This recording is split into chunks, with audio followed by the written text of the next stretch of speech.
नमस्कार दोस्तों, मैं अक्षय मुद्गल स्वागत करता हूं आपका आपके चैनल अरुणोदय क्लासेस पर। दोस्तों आज हम बात करेंगे भारतीय संविधान एवं राज्य व्यवस्था में भाग 4 कै की, जिसकी विषय वस्तु है मौलिक कर्तव्य।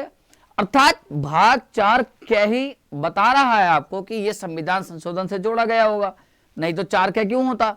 आ रही बात समझ में? तो ये जो चीज है, जो मौलिक कर्तव्य हैं, क्या है, कहां से आए हैं, इनका संवैधानिक विकास क्या है और कौन कौन से प्रश्न इनसे यहां से हम परीक्षा में जान सकते हैं। तो इन सब चीजों को हम अपनी इस वीडियो में क्लियर करेंगे। वीडियो पर बने रहिएगा और एक बात, चैनल को लाइक, सब्सक्राइब और शेयर करना तो ना भूलें, बिल्कुल ना भूलें। ठीक है दोस्तों, बिल्कुल। भारत माता की जय। बिल्कुल, हम अपनी क्लास को शुरू करते हैं दोस्तों इसी के साथ। ठीक है, चलिए हम पढ़ते हैं मौलिक कर्तव्य। ठीक है, मौलिक कर्तव्य। ओके दोस्तों, अपनी क्लास शुरू करते हैं मौलिक कर्तव्य की।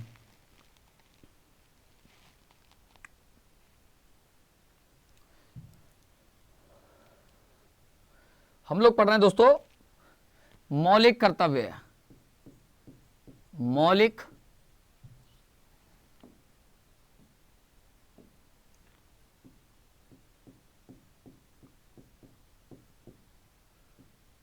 हम पढ़ रहे हैं दोस्तों मौलिक कर्तव्य। ठीक है, मौलिक कर्तव्य। अगर आप बात करोगे मौलिक कर्तव्य के बारे में तो संविधान का भाग कौन सा है दोस्तों? भाग है 4 कै। ठीक है, या कैपिटल ए। भाग 4 कै या कैपिटल ए। और अगर अनुच्छेद की बात करोगे तो एक ही अनुच्छेद में है ये, जितने भी हमारे मौलिक कर्तव्य हैं 11 के 11। और अनुच्छेद है 51 कै। अनुच्छेद है 51 कै या 51 कैपिटल ए। ठीक है भाई दोस्तों, हम शुरुआत करते हैं अपने मौलिक कर्तव्यों की। देखिएगा, जो मौलिक कर्तव्य हैं, थोड़ा सा 1-2 मिनट की स्टोरी है, उसको समझिएगा, थोड़ा समझ में आ जाएगा। देखा हुआ आपने, भाग 3 में मौलिक अधिकार दिए थे। भाग 4 में राज्य के नीति निर्देशक सिद्धांत थे। भाग 4 के में मौलिक कर्तव्य हैं। अब अगर इनको आप आपस में जोड़ेंगे तो क्या क्या अर्थ, अलग अलग अर्थ निकल के आपके सामने आएंगे। भाग 3 मौलिक अधिकार। क्या है मौलिक अधिकार? व्यक्ति का विकास होगा, व्यक्ति स्वतंत्र तरीके से अपना सामाजिक, आर्थिक, राजनीतिक और हर तरीके का आध्यात्मिक विकास तक कर पाएगा, वो मौलिक अधिकार है। क्योंकि व्यक्ति का विकास ही राष्ट्र का विकास है, राष्ट्र का विकास ही तो राष्ट्र की समृद्धि है, राष्ट्र की पहचान है। तो मौलिक अधिकार एक गारंटी है कुछ अधिकारों की। फिर क्या हुआ, भाग 4 में राज्य के नीति निर्देशक सिद्धांत दिए गए। वो क्या कह रहे थे? तो राज्य के नीति निर्देशक सिद्धांत ये कहते थे कि जो राज्य है, जब भी कोई कदम उठाएगा, कोई नियम बनाएगा, कोई विधि बनाएगा या कोई कानून बनाएगा, तो वह क्या करेगा? आप लोगों का ध्यान रखेगा। अर्थात जो राज्य की जनता है उसको ध्यान में रखकर ही, उसको केंद्र में रखकर ही क्या करेगा? वो कदम उठाएगा। और जो राज्य के नीति निर्देशक तत्व हैं, वो जो 36 से 51 तक दिए हुए, उनमें बताएं कि राज्य कोई भी नीति बनाएगा तो इस और ध्यान देगा। मैंने आपको बहुत सारे समझाया था उस वीडियो में, एग्जाम्पल्स भी दिए थे। फिर क्या हुआ, भाग 4 के मौलिक कर्तव्य। तो जो मौलिक कर्तव्य हैं वो क्या है भाई? आपको राज्य ने मौलिक अधिकार दे दिए, राज्य ने अपने लिए भी सीमाएं तय कर ली कि मैं अगर कोई नीति या कोई कानून बनाऊंगा तो हाँ, उन कानून या नीतियों को बनाते समय अपने राज्य के जो नागरिक हैं उनको ध्यान रखूंगा।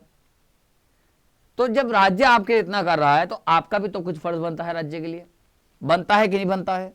वो बात अलग है कि नीति निर्देशक तत्व और मौलिक कर्तव्य वाद योग्य नहीं है, अर्थात इनको न्यायालय में चुनौती नहीं दी जा सकती।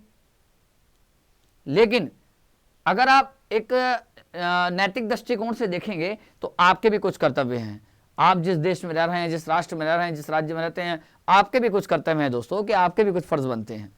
जब राज्य आपको इतना दे रहा है तो मैं मानता हूं कि राज्य के लिए आपके भी कुछ कर्तव्य होंगे, जो आप उन कर्तव्यों का निर्वहन करके अपने अधिकारों को तो सुनिश्चित करेंगे, एक बेहतर नागरिक बन जाएंगे। तो वो मौलिक कर्तव्य हैं। आई होप कि क्लियर हो गया होगा। मौलिक कर्तव्य के बारे में यही कहा जाता है कि जो कर्तव्य है, कर्तव्यों के बिना अधिकार निरर्थक हैं। कर्तव्यों के बिना अधिकार का कोई मूल्य नहीं है और अधिकार के बिना कर्तव्य बेकार हैं। तो अधिकार और कर्तव्य दोनों एक दूसरे के पूरक हैं, पूरक। केवल अधिकार दे देंगे और कर्तव्य नहीं होंगे व्यक्ति के तो वो निरंकुश हो जाएगा। होगा कि नहीं होगा? अगर व्यक्ति के अधिकार के साथ साथ वो अगर कर्तव्य से बंध जाएगा तो मैं मानता हूं कि व्यक्ति जो है सभी चीजों की सीमाओं को अच्छे से समझ पाएगा कि उसके अधिकार की क्या सीमा है, उसके कर्तव्य की क्या सीमाएं हैं। तो हम लोग अपनी क्लास में शुरू करते हैं मौलिक कर्तव्य। ठीक है, मौलिक कर्तव्य को हम लोग क्लास में बहुत अच्छे से शुरू करेंगे। छोटा सा टॉपिक है, क्वेश्चन जो है बनेंगे वो सब क्लियर हो जाएंगे। मौलिक कर्तव्य है, सबसे पहले तो यही क्वेश्चन ध्यान रखना दोस्तों, यही पूछता है कि संविधान के भाग कौन से में है। भाग 4 क में है। 4 क का मतलब यह है कि संविधान संशोधन हुआ होगा। तो 42वां संविधान संशोधन अधिनियम 1976 के माध्यम से इनको जोड़ा गया। फिर कह रहा है कि अनुच्छेद 51 क में है। अनुच्छेद 51 में क्या है भाई? अनुच्छेद 51 क्या था? राज्य के नीति निर्देशक तत्व थे। उसमें कहा गया था कि जो राज्य है वो अंतर्राष्ट्रीय शांति और सुरक्षा की अभिवृद्धि के लिए प्रयास उठाएगा। तो 51 क में जोड़ दिए गए सारे के सारे मौलिक कर्तव्य। अब ये मौलिक कर्तव्य का जो इतिहास है वो कहां से शुरू होता है, इसको हम देखते हैं। तो भाग 4 क अनुच्छेद इनको याद रख लेंगे 51 क। अगर आप इसके बारे में पढ़ना चाहेंगे दोस्तों तो इसको कैसे समझेंगे देखिएगा एक बार। ठीक है, चलिए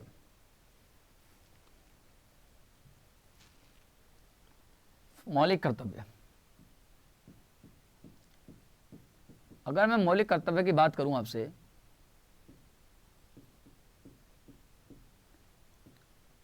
और अगर मैं इसके इतिहास में जाऊं, इसका संवैधानिक विकास देखूं, इसका अगर मैं संवैधानिक विकास देखूं, अगर इन मौलिक कर्तव्यों का मैं संवैधानिक विकास देखूं,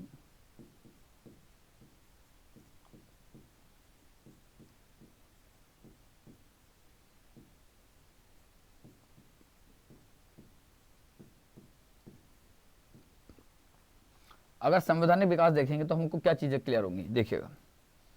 जैसे कि सबसे पहली चीज क्या है दोस्तों? सबसे पहली चीज यह है कि जो मौलिक कर्तव्य हैं आपके, यह मौलिक कर्तव्य क्या मूल संविधान का हिस्सा है? नहीं है। तो अगर मौलिक कर्तव्य के बारे में जो चीजें देखेंगे, सबसे पहले क्या यह मूल संविधान का अंग नहीं है। मूल संविधान का अंग नहीं है। मूल संविधान का अर्थ यहां पर दोस्त ये है कि जिस दिन हमारा संविधान लागू हुआ, क्या ये उस दिन थे? तो ये 26 जनवरी 1950 को हमारा संविधान लागू हुआ, तो क्या ये 26 जनवरी 1950 को हमारे संविधान में थे? तो उस दिन नहीं थे ये। ठीक है, पहली चीज तो ये क्लियर हो गई। दूसरी चीज, जब मूल संविधान का हिस्सा नहीं है और आज ये हमारे संविधान का हिस्सा है, तो किसी न किसी संवैधानिक संशोधन से इनको जोड़ा गया होगा। तो किससे जोड़ा गया? तो 42वां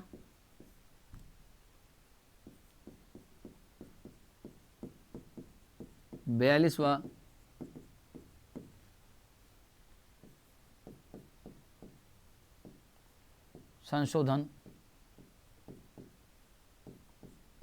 अधिनियम 1976 से इनको जोड़ा गया। इसके पीछे का एक और बैकग्राउंड है जो आपने देखा होगा, सरदार छोड़ सिंह समिति जी, उनकी सिफारिश पर जोड़ा गया। जो इंदिरा गांधी थी हमारी प्रधानमंत्री, उन्होंने आपातकाल के दौरान क्या किया था कि जो ये है क्या नाम है, सरदार स्वर्ण सिंह, इनकी अध्यक्षता में एक समिति बनाई और उस समिति में कुल 12 सदस्य थे। ठीक है, सरदार स्वर्ण सिंह जो है इनकी समिति बनाई, फिर इन्होंने अपनी रिपोर्ट दी और इसमें इन्होंने कहा कि हमारे मौलिक कर्तव्य जुड़ने चाहिए और इन्होंने सिफारिश करी थी कि 8 मौलिक कर्तव्य होने चाहिए। लेकिन हमारे संविधान में जब संशोधन हुआ तो 10 जोड़े गए और वर्तमान में 11 हैं। ठीक है, तो कौन सा संशोधन था? 42वां संशोधन। अगर आप इनकी प्रकृति की बात करेंगे या नेचर में कैसे हैं ये, तो जो हमारे मौलिक कर्तव्य हैं दोस्तों वो नेचर में कैसे हैं? तो ये नेचर में वाद योग्य नहीं है। ठीक है, ये वाद योग्य नहीं है। ठीक है, संविधान की अगर हम बात करेंगे, अपने संविधान की, संविधान में क्या हुआ? संविधान में एक भाग जोड़ा, हालांकि ऊपर लिख दिया है लेकिन मैं क्रम से बता रहा हूं तो लिख दे रहा हूं। भाग 4 का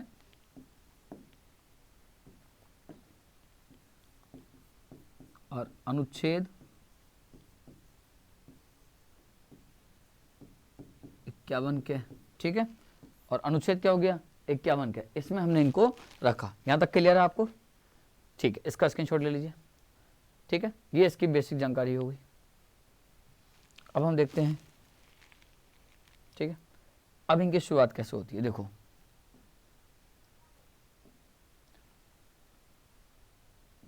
ये जो मौलिक कर्तव्य है ना,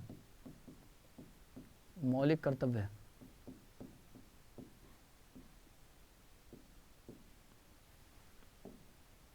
जो हमारी प्रधानमंत्री थी तत्कालीन,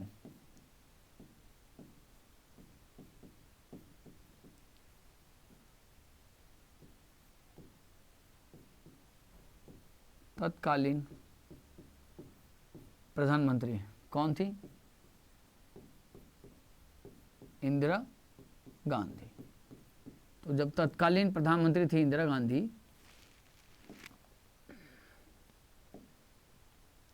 इन्होंने क्या करा? सरदार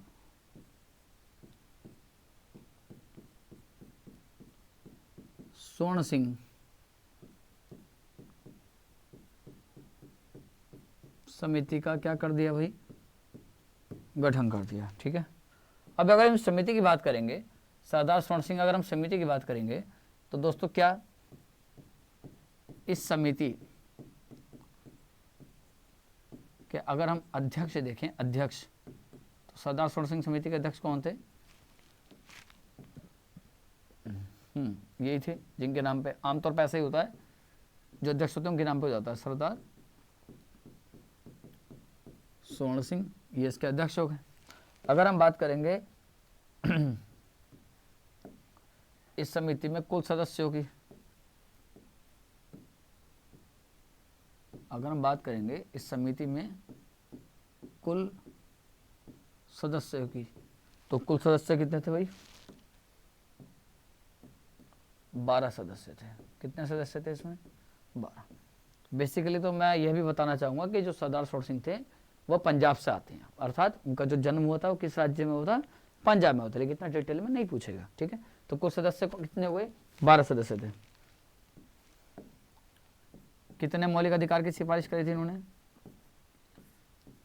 सॉरी, मौलिक अधिकार नहीं, मौलिक कर्तव्य। कितने मौलिक कर्तव्य सुझाए थे इन्होंने? कितने होने चाहिए?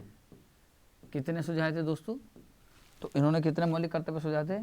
इन्होंने सुझाए थे 8 होने चाहिए। कितने होने चाहिए? इन्होंने कहा था कि हमारे यहाँ 8 मौलिक कर्तव्य होने चाहिए। आगे बात सुनिए। तो इतना सब आपने देख लिया सरदार स्वर्ण सिंह समिति के बारे में। फिर क्या हुआ इसके बाद? इसके बाद क्या हुआ दोस्तों?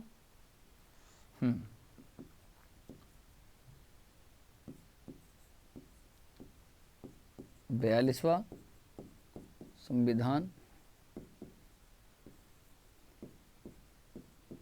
संशोधन 1976। ठीक है, तो 42वां संविधान संशोधन 1976, हमने इसके माध्यम से क्या करा? हमने भारतीय संविधान के एक भाग 4 के जोड़ा। ठीक है भाई, 4 के जोड़ा, और भारतीय संविधान में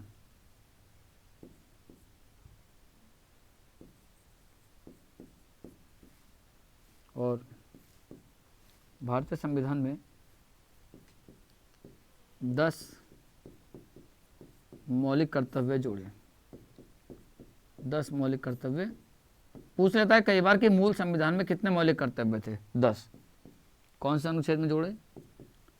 51 क्या में जोड़े? बहुत छोटा सा टॉपिक है, इतना ही पूछता है इसके बारे में। इसका एक बार स्क्रीनशॉट आप ले लीजिए। ठीक है, तो 51 क्या में जोड़े? कितने जोड़े थे? 10। आज कितने हैं? 11 हैं। तो ठीक है, यहाँ तक क्लियर हो गया। अब उसके बाद हम क्या देखते हैं दोस्तों भाई? अगर हम वर्तमान की बात करेंगे तो वर्तमान में कितने हैं? वर्तमान में कितने हैं? वर्तमान में कितने मौलिक कर्तव्य हैं? 11 मौलिक कर्तव्य हैं। ठीक है, तो ये जो 11 मौलिक कर्तव्य हैं, तो हम देख लेते हैं कि जो 11वां है, जो 11वां जुड़ा है वो कौन सा मौलिक कर्तव्य जुड़ा है? वो हमारा कब जुड़ा? 86वां संविधान संशोधन 2002। क्या जोड़ा? 86वां संविधान संशोधन अधिनियम 2002 से क्या जोड़ा हमने? कि जो हमने जोड़ा था, क्या जोड़ा था दोस्तों? कि 6 से 14 वर्ष तक के जो बच्चे हैं के माता पिता या संरक्षक, माता पिता या संरक्षक, माता पिता या संरक्षक क्या करेगा? शैक्षणिक अवसर प्रदान करेगा। ठीक है, मतलब माता पिता या संरक्षक का मौलिक कर्तव्य बना दिया कि वो 6 से लेकर 14 वर्ष तक के बच्चों के लिए शिक्षा के अवसर उपलब्ध कराएगा। ठीक है, और सरकार ने तो आपको पता ही है 6 से 14 वर्ष तक के बच्चों को निःशुल्क और अनिवार्य शिक्षा दे रखी है। ठीक है, ठीक है भाई, ये है। अब 11वां भी देख लिया हमने। ठीक है, 10 हमारे मौलिक कर्तव्य कौन से हम उनको भी देख ले रहे हैं, 1 से लेकर 10 तक मौलिक कर्तव्य देख ले रहे हैं। ठीक है, चलिएगा दोस्तों हम देखते हैं एक एक करके, सभी देख लेंगे अपने। देखिएगा दोस्तों, इसको आप देख रहे हैं, बोर्ड पर दिख रहा होगा आपको। ठीक है, ये हमारे मौलिक कर्तव्य हैं। पहला है, प्रत्येक नागरिक का यह कर्तव्य होगा कि वह, प्रत्येक नागरिक का यह कर्तव्य होगा कि वह संविधान का पालन करे। ठीक है, संविधान का पालन करे और उसके आदर्शों, संस्थाओं और राष्ट्रीय ध्वज और राष्ट्रगान का आदर करे। आगे बात समझ में? ठीक है, तो पहला वाला जो मौलिक कर्तव्य है उससे जो एक जो वर्ड निकलेगा, कीवर्ड, वो निकलेगा संविधान। संविधान का आदर करना है, उसके आदर्श और जो अन्य संस्थाएं हैं, राष्ट्रीय ध्वज, राष्ट्रगीत, इनका आगे को हमें क्या करना है, इनको भी संजोए रखना है। तो ये तो हमारा हो गया पहला मौलिक कर्तव्य। दूसरा मौलिक कर्तव्य क्या है? दूसरा मौलिक कर्तव्य यह है कि स्वतंत्रता के लिए, स्वतंत्रता के लिए हमारे राष्ट्रीय आंदोलन, स्वतंत्रता के लिए, है ना, हमारे, इसमें कीवर्ड क्या है दूसरा दोस्तों? राष्ट्रीय आंदोलन। इन कीवर्डों को पकड़ लो आप, अगर याद भी करनी है तो। स्वतंत्रता के लिए हमारे राष्ट्रीय आंदोलन को प्रेरित करने वाले उच्च आदर्शों को हृदय में संजोए रखना है, उनका पालन करना है। ठीक है, जो स्वतंत्रता के लिए हमारे राष्ट्रीय आंदोलन हुए हैं, आपके समझ में आ रही होगी, पढ़ा होगा अपने इतिहास में, तो जो राष्ट्रीय आंदोलन हुए हैं उनके आदर्शों को, किन आदर्शों पे टिके थे वो आंदोलन, उनको हृदय में संजोए रखना है, अर्थात उनका पालन करना है। तीसरा क्या है? भारत की प्रभुता अर्थात संप्रभुता, एकता और अखंडता की रक्षा करनी है। ठीक है, भारत की संप्रभुता, एकता और अखंडता की रक्षा करनी है। इसी को प्रभावी बनाने के लिए जो हमारा आईपीसी है, भारतीय दंड संहिता, उसकी एक धारा है 151, वो यही है कि अगर आप अपने राष्ट्र की एकता, अखंडता और संप्रभुता को या संप्रभुता को या प्रभुता को अगर खंडित करने का या ठेस पहुंचाने का प्रयास करेंगे तो आप अपराधी हो जाएंगे और आपके ऊपर मुकदमा जो चलेगा वो धारा 151 के तहत आईपीसी चलेगा। ठीक है, इसको मैं लिखाऊंगा अभी आपको। ठीक है, फिर है चौथा, देश की रक्षा करें। ठीक है, देश की रक्षा करें। आगे आपको जो अपने देश है, आपका राष्ट्र है, उसकी रक्षा करनी है और आह्वान किए जाने पर, बुलाए जाने पर आप राष्ट्र की आपकी सेवा भी करनी है। चौथा हो गया। पांचवा क्या है? देखो, पांचवा देश की रक्षा करना है। ठीक है, चौथा, सॉरी, पांचवा क्या है दोस्तों? पांचवा क्या रहा है? पांचवा क्या कह रहा है दोस्तों? तो पांचवा ये कह रहा है कि भारत के सभी लोगों में समरसता और समान भातृत्व। भातृत्व का मतलब होता है भाईचारा। क्या मतलब होता है इसका? तो इसका मतलब होता है दोस्तों भाईचारा।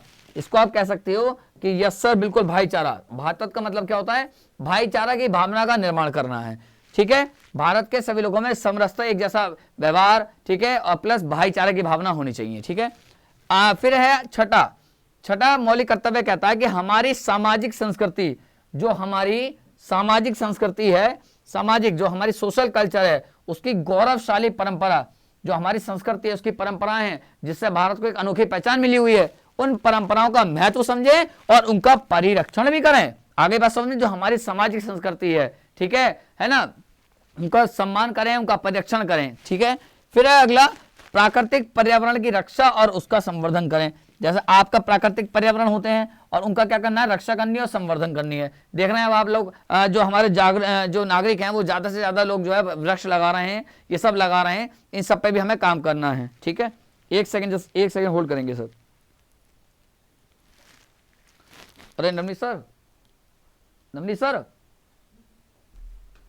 फोन करना। अरे भैया इन्हें ले लो, आए भैया इनको नीचे होंगे तो। ठीक है भाई, फिर अगला है कि वैज्ञानिक दृष्टिकोण और जो ज्ञानार्जन की भावना है, ज्ञान अर्जन की भावना का मतलब यह है कि आप हमेशा ज्ञान अर्जित करने वाली भावना हो। ऐसा नहीं कि आप एक अलग जैसे ज्वालामुखी होता सुषुप्त अवस्था में वैसे रहें।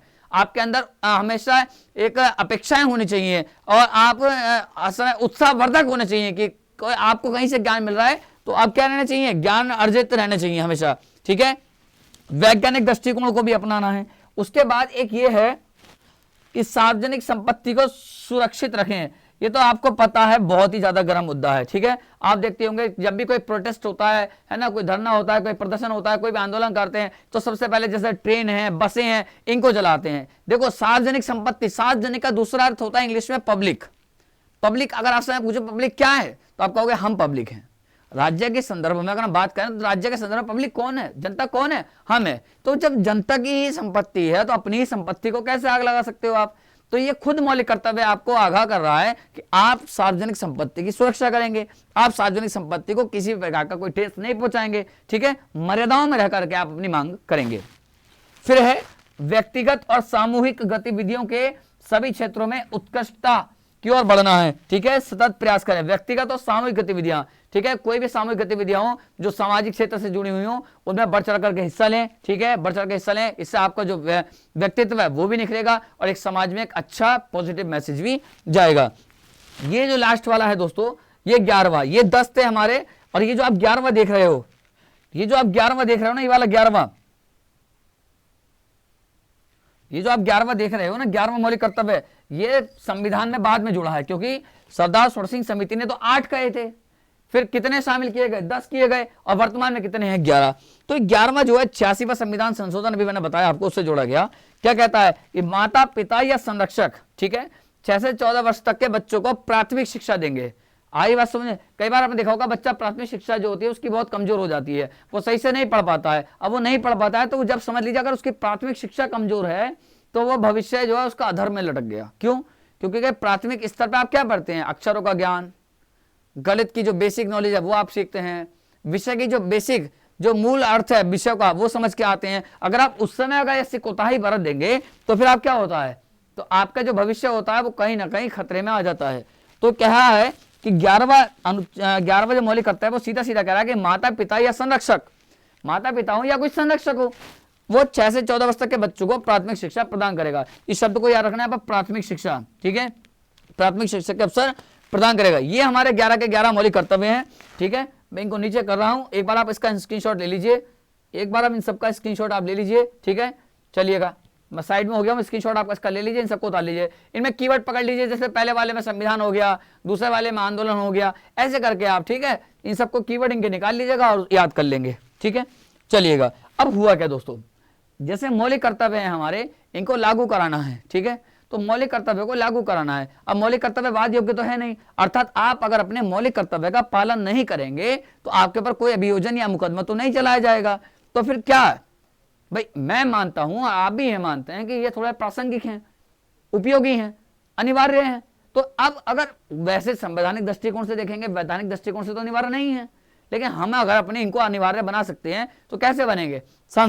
संसद किसी मौलिक कर्तव्य को अगर चाहती है लागू कराना तो उसके लिए कोई विधि बना देती है और विधि के माध्यम से वो लागू हो जाते हैं। जैसे मैं ध्यान से बोल रहा हूं, इसको सुन लेना ध्यान से। जैसे अगर आप देखेंगे, आपने देखा होगा ये क्या लिखा है, पहला वाला राष्ट्रीय ध्वज, राष्ट्रगान, इनका सम्मान करना है। तो हमारा राष्ट्र ध्वज जो राष्ट्र का प्रतीक है उसका सम्मान करने के लिए क्या करा संसद ने राष्ट्रीय ध्वज संहिता 2002, दोबारा सुनना, राष्ट्रीय ध्वज संहिता 2002, उसके तहत यह प्रावधान कर दिया अगर आप राष्ट्र ध्वज का अपमान करते हैं तो आपके ऊपर दंड की कार्रवाई होगी। ठीक है, आगे बात समझें, अगर आप राष्ट्रीय ध्वज का अपमान करते हैं तो क्या होगा, पनिशेबल ऑफेंस हो जाएगा। तो आपको ध्यान रखना है इस चीज को। आगे बात समझें। अब ऐसे ही दूसरा आपने देखा होगा, इसमें आपने देखा होगा राष्ट्र की एकता अखंडता को सुरक्षा करें, एकता अखंडता। ठीक है, तो इसके लिए क्या करा, जो आईपीसी है हमारी भारतीय दंड संहिता है, उसकी जो धारा है 151, उसके तहत आप अगर इनका अपमान करते हैं या ठेस पहुंचाते हैं, अखंडता को खंडित करते हैं तो आपके ऊपर मुकदमा चला जाएगा। आगे बात समझ में।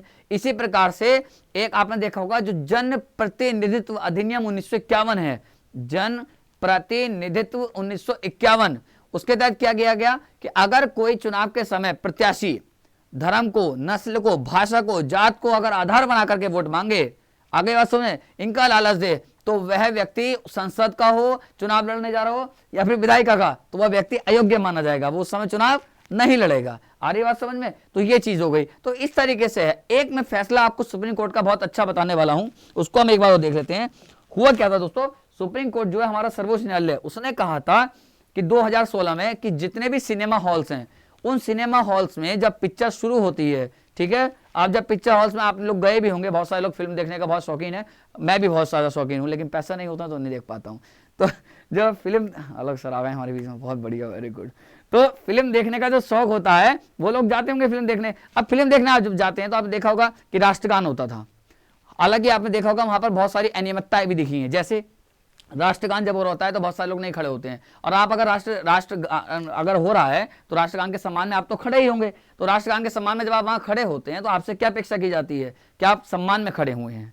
तो सुप्रीम कोर्ट ने कह दिया था 2016 में कि जब फिल्म शुरू होगी तो उस समय राष्ट्रगान होगा और उसमें सभी को खड़ा होना है, बशर्ते उस समय पर्दे पर राष्ट्रध्वज हो, बशर्ते जो सिनेमा हॉल का पर्दा है उस पर राष्ट्रध्वज भी हो। अब आप यहां पर जाकर के खड़े हो गए हैं और आप यहां जाकर के सम्मान में खड़े हैं।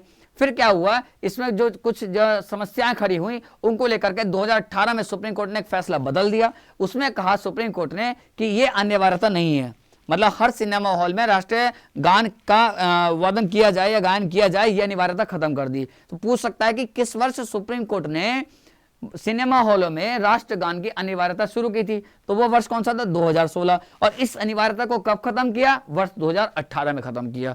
कब खत्म किया, वर्ष 2018 में खत्म किया। इसी के साथ हमारे मौलिक कर्तव्य समाप्त होते हैं, ठीक है। और अगली वीडियो में अगला जो क्लास हम लेंगे, अगला जो लेक्चर हम लेंगे, वो लेंगे भाग 5 का। भाग 5 का अर्थ है संघ, अर्थात उसमें आप देखेंगे अनुच्छेद 52 से 151 तक है। उसमें जब आप पढ़ेंगे तो विधायिका अर्थात केंद्रीय विधायिका अर्थात संसद, विधायिका, कार्यपालिका, न्यायपालिका प्लस महान्यायवादी और कैग, इन सबको आप पढ़ लेंगे। भाग अगर 5 और 6 आपने पढ़ लिया तो आप समझ लीजिए 70% आप भारतीय संविधान को कवर कर चुके हैं। तो भाग 5 बहुत ही ज्यादा इंपॉर्टेंट है। और एक विशेष सूचना यह है कि कल 5 तारीख में एक बार चेक कर लेता हूं, कल 5 तारीख है, तो 5 तारीख को मैं, कल 6 है, कोई बात नहीं, माफ कीजिएगा, अपने शब्दों को तत्काल प्रभाव से वापस लेता हूं। तो कल 6 तारीख में मैं शाम को 4 बजे आपको भाग 5 के 100 क्वेश्चन लेकर के आ रहा हूं कि प्रैक्टिस कराऊंगा पॉलिटिकल साइंस से। और वो वही क्वेश्चन होंगे जो सभी आए हुए हैं एसएससी में कहीं ना कहीं, चाहे एमटीएस हो, सीएचएसएल हो, एलडीसी हो, सीपीओ हो, सीजीएल हो या एसएससी जीडी हो। तो उन सभी सेशन, जो सेशन कल चलेगा 4 बजे, आप सब बिल्कुल 4 बजे खाना वाना खा के 2-3 बजे तक फ्रेश हो जाइएगा आराम से। कल 4 बजे मेरे साथ लाइव जुड़ेंगे, बिल्कुल मैं प्रैक्टिस कराऊंगा 100 क्वेश्चन होगी। और इसी के साथ अपनी वाणी को विराम देता हूं, और चैनल को लाइक, सब्सक्राइब और शेयर करना तो बिल्कुल ना भूलें। जैसे खाना खाना नहीं भूलना, ऐसे ये नहीं भूलना है। बहुत बहुत आप सभी का धन्यवाद।